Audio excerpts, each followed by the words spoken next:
What I would hope that people would learn from their experience here of the Apostle Islands is foremost is that, for the Anishinaabe people, this whole area was sacred to them.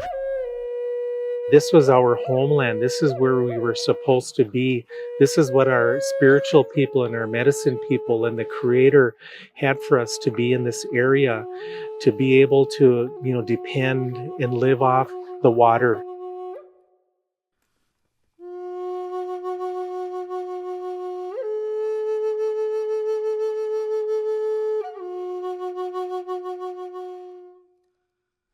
In the Anishinaabe tradition, it is said a long, long time ago that the Anishinaabe people were not walking in balance. And so there were 7 teachings that were given to a young boy who eventually grew to be an old man. And this individual brought the teachings to the Anishinaabe on how they should live.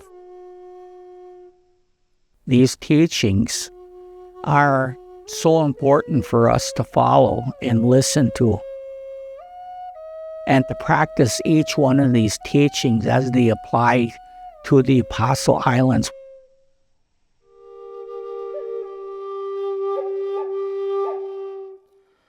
We talk about those 7 grandfathers, using those 7 grandfathers as we use our voice to preserve and protect.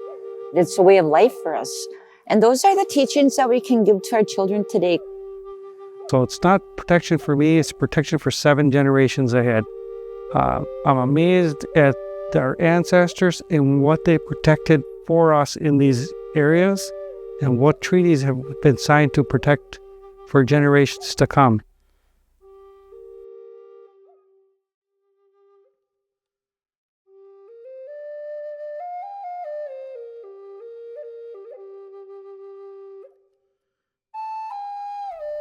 So collectively, together, if we can respect and if we can honor what we have for future generations, then we know it will continue and it will be maintained.